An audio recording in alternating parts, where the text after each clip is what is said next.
بسم اللہ الرحمن الرحیم۔ کعبہ اور حج کا ذکر، جسے کتاب ارشادات مولا علی علیہ السلام سے پڑھنے کی سعادت حاصل کی جا رہی ہے، جس کو ڈاکٹر سید حسن اختر نے مرتب فرمایا ہے۔ آواز قمر عابدی کی ہے۔ خطبہ نمبر 190۔ کعبہ اور حج کا ذکر۔ اللہ کا منصوبہ اپنے گھر یعنی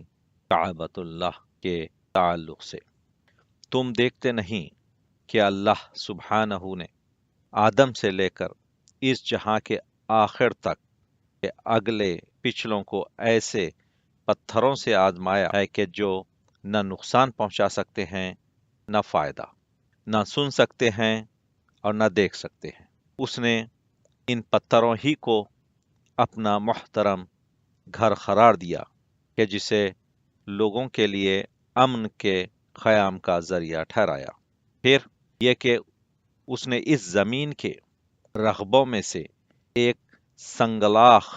رقبہ اور دنیا میں بلندی پر واقع ہونے والی آبادیوں میں سے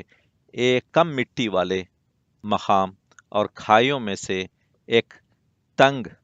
اطراف والی گھاٹی میں قرار دیا۔ کھڑے اور کھردرے پہاڑوں، نرم ریتیلے میدانوں، کم آب چشموں اور متفرق دیہاتوں کے درمیان کہ جہاں اونٹ، گھوڑا، گائے، بکری نشو و نما نہیں پا سکتے، پھر بھی اس نے آدم علیہ السلام اور ان کی اولاد کو حکم دیا کہ اپنے رخ اس کی طرف موڑ دیں۔ چنانچہ وہ ان کے سفروں سے فائدہ اٹھانے کا مرکز اور پالانوں کے اترنے کی منزل بن گیا، اور دور افتادہ بے آب و گیاہ بیابانوں، دور دراز گھاٹیوں کی نشیبی راہوں اور زمین سے کٹے ہوئے دریاؤں کے جزیروں سے نفوس انسانی ادھر متوجہ ہوتے ہیں، یہاں تک کہ وہ پوری فرما برداری سے اپنے کندھوں کو ہلاتے ہوئے اس کے گرد لبیک اللہم لبیک کی آوازیں بلند کرتے ہیں اور اپنے پیروں سے پیدل دوڑ لگاتے ہیں، اس حالت میں کہ ان کے بال بکھرے ہوئے اور بدن خاک میں اٹے ہوئے ہوتے ہیں۔ انہوں نے اپنا لباس پشت پر ڈال دیا ہوتا ہے اور بالوں کو بڑھا کر اپنے کو بدصورت بنا لیا ہوتا ہے۔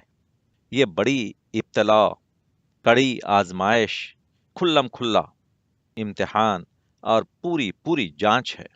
اللہ نے اسے اپنی رحمت کا ذریعہ اور جنت تک پہنچنے کا وسیلہ قرار دیا ہے، اور اگر خداوند عالم یہ چاہتا کہ وہ اپنا محترم گھر اور بلند پایا عبادت گاہیں ایسی جگہ پر بنائے کہ جس کے گرد باغ و چمن کی قطاریں اور بہتی ہوئی نہریں ہوں، زمین نرم اور ہموار ہو کہ جس میں درختوں کے جھنڈ اور ان میں جھکے ہوئے پھلوں کے خوشے ہوں، جہاں عمارتوں کا جال بچھا ہو اور آبادیوں کا سلسلہ ملا ہوا ہو، جہاں سرخی مائل گیہوں کے پودے، سرسبز لہلہاتے ہوئے کھیت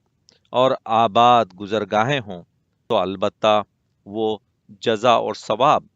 کم کر دیتا کہ جس اندازے سے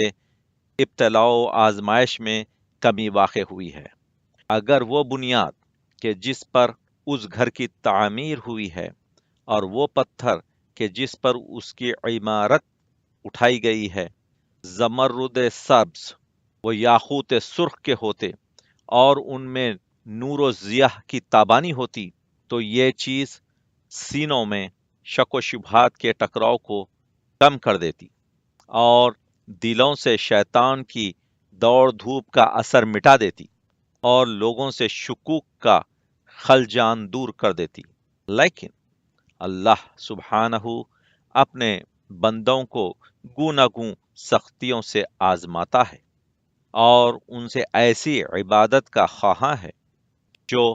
طرح طرح کے مشقتوں سے